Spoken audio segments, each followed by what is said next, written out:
2월 27일 화요일입니다. 굿모닝 브리핑 시작합니다. 자, 첫 번째 동아일보 기사 함께 보시죠. 신입생이 없는 초등학교가 전국에 157곳이다라는 제목과 함께 그 아래 지도로 전국의 현황을 표시해뒀습니다. 전북이 34곳으로 가장 많았고요. 이어서 경북, 강원, 전남, 또 충남 등의 순이었습니다. 신입생이 한 명도 없는 학교는 2022년 121곳이었는데 2년 사이에 30% 가까이 증가하면서 그 심각성을 알리고 있습니다. 작년에 40만 명을 겨우 지켜낸 초1 입학생은 올해는 36만여 명까지 줄었고요. 이 추세라면 2026년에는 30만 명 선도 깨질 것으로 예상됩니다. 상황이 이렇다 보니까 초중고교를 통합 운영하는 이음학교 등이 대안이 될 수 있다는 이야기도 나오는데요. 관련해서 일본 사례가 실린 중앙일보 기사 이어서 보겠습니다. 중학교 품은 초등학교라는 제목 아래 사진이 하나 보이시죠? 통합 9학년 학생들이 1학년 신입생의 손을 잡고 입학식장으로 들어오는 모습입니다. 이 학교는 도쿄에 있는 100년이 넘는 역사를 가진 초등학교인데요. 저출생과 도심 공동화로 2001년 입학생이 8명까지 떨어졌습니다. 그러면서 인근 중학교와 통합하는 일종의 실험을 했는데요. 지금은 재학생이 1000명 정도 되는 학교로 살아남게 됐습니다. 학년간 교류 프로그램을 운영해서 통합의 장점을 끌어냈고 학부모들 사이에 좋은 평가를 받으면서 학생 수가 점점 더 늘게 된 겁니다. 이후에 이러한 학교가 200여 개까지 증가하게 됐습니다. 폐교 위기에 처한 우리나라 초등학교들도 참고해 볼 만한 사례가 될 텐데요. 현재 우리나라에서는 초등교원이 중학생을 가르칠 수 없는 등 법적 제약이 있기 때문에 다소 어려움이 있을 거라고 기사에서는 함께 전하고 있습니다. 다음 기사입니다. 주차난 문제를 다룬 국민일보 기사인데요. 가구당 한 대를 넘기는 기준을 갖춘 신축 아파트는 물론이고요. 구도심 지역의 주차난 상당히 심각합니다. 주차장 면수를 자동차 등록 대수로 나눈 주차장 확보율이 현재 그래프로 표현이 돼 있는데요. 서울이 137.1%, 대전 121%, 경기 114.5%, 충남 101.2% 등으로 모두 100%를 넘기고 있습니다. 쉽게 말해서 한 대당 하나 이상씩 자리가 마련돼 있다는 건데 그런데 왜 주차난은 해소되지 않는 걸까요?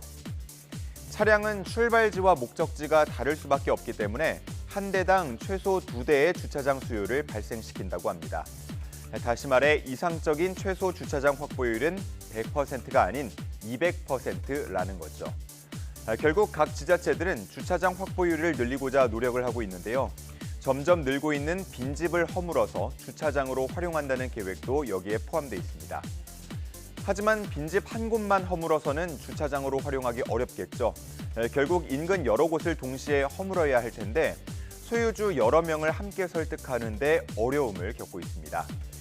또 빈집의 위치도 문제가 되고 있는데 주로 비탈길이나 좁은 골목에 위치해 있기 때문에 주차 공간으로 활용하기에는 한계가 있다고 지적됩니다.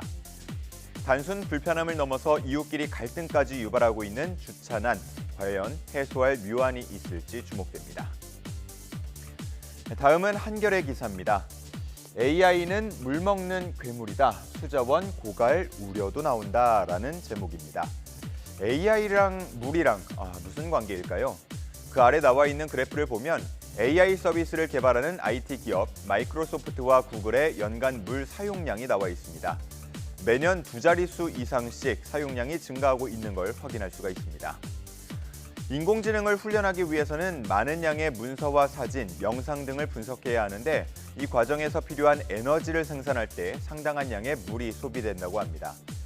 또 인공지능용 서버에서 나오는 열을 식히기 위해서도 적지 않은 냉각수가 필요하죠. 단적으로 AI 챗봇의 대표주자 챗GPT에 10개에서 50개 정도의 질문을 하게 되면 물 500ml 정도가 필요하다는 분석도 있습니다. 그리고 오는 2027년에 전 세계 인공지능 서비스 수요를 충족하기 위해서는 한 해 동안 42억에서 66억 세제곱미터의 물이 필요할 거라는 분석도 나와 있습니다. 현재 IT 기업들은 물 소비량을 세부적으로 공개하고 있지는 않은데요.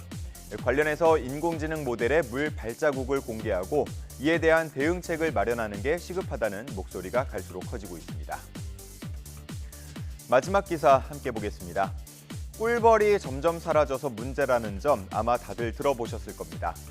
그런데 매년 이맘때쯤 우리를 불편하게 하는 미세먼지가 꿀벌들에게도 피해를 주고 있다고 합니다.